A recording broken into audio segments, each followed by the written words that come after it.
Good afternoon, President of the IPU. Good afternoon, colleagues.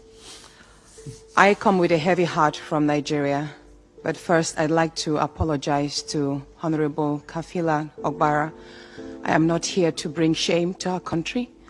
I'm here to seek help for the women of Nigeria. Again, my name is Senator Natasha Akpoti Udwa. 5 days ago, on the 6th of March 2025, I was suspended. As a senator, I was suspended illegally because I submitted a petition of sexual harassment against the President of the Nigerian Senate, Senator Godswill Akpabio. I thought that by submitting the petition, he would recuse himself, and both of us will submit ourselves to the Committee on Ethics, Privileges and Public Petition for a fair and transparent investigation. But unfortunately, I was silenced and I was suspended.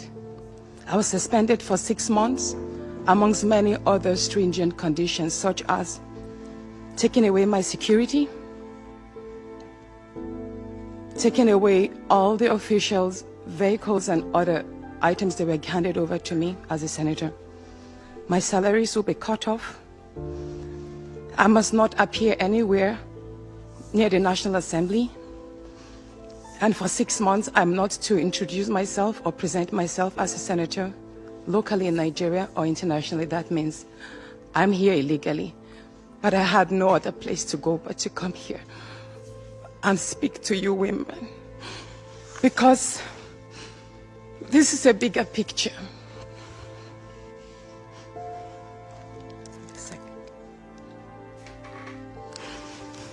This is a bigger picture. It depicts the crisis of women political representation. My suspension is not just about me. It's about the systemic exclusion of women from political leadership in Nigeria. Women make up 3.6% of political offices, and in the Senate, it's just 2.8. We have 109 men, and only 4 of us are women. So right now, it's 108 with only 3 women. This is a clear case of political victimization, punishment for speaking out against impunity, corruption, and gender-based violence. The United Nations Declaration 48/104 declares sexual harassment as a form of gender violence.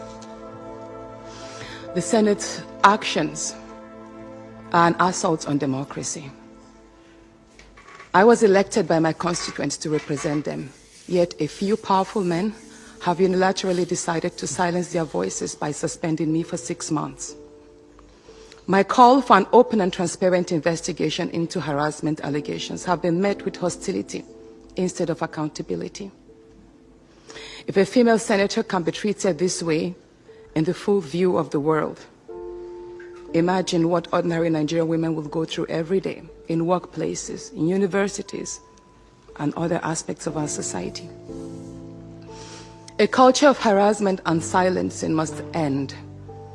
And this is not just a Nigerian issue, it's a global one.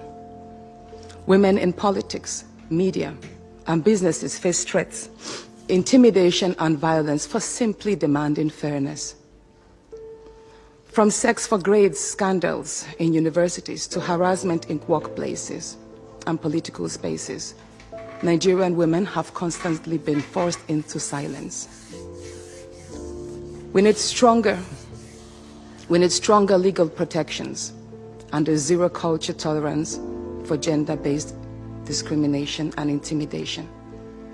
My call to the international community is such that the world must not stay silent as democracy and women's rights are rolled back in Nigeria. I call on human rights organizations, women movements, and democratic institutions to hold the Nigerian Senate accountable.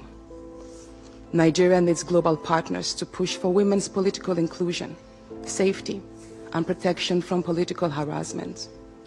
You may ask, what are my next steps? I will resist the political intimidation. In the past few days, a number of my colleagues, my male colleagues, have reached out to me and said, Natasha, All you need to do is apologize and retract your statements. And I told them I am not going to apologize. I will not apologize for my truth.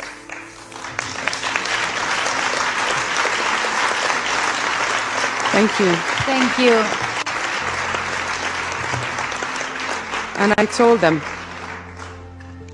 that I will stand the 6-month suspension, and the very first day I return, I will represent my petition on sexual harassment. And I will continue doing so until there is a fair and transparent investigation. I will fight, thank you. I will fight this injustice and continue to represent my constituents, whether the Senate wants to hear me or not. I will work with women's group, civil society, and legal teams to ensure that this unconstitutional suspension is squashed. This is bigger than me. This is about ensuring that no other woman in politics or public office will ever be silenced again. Thank you so much.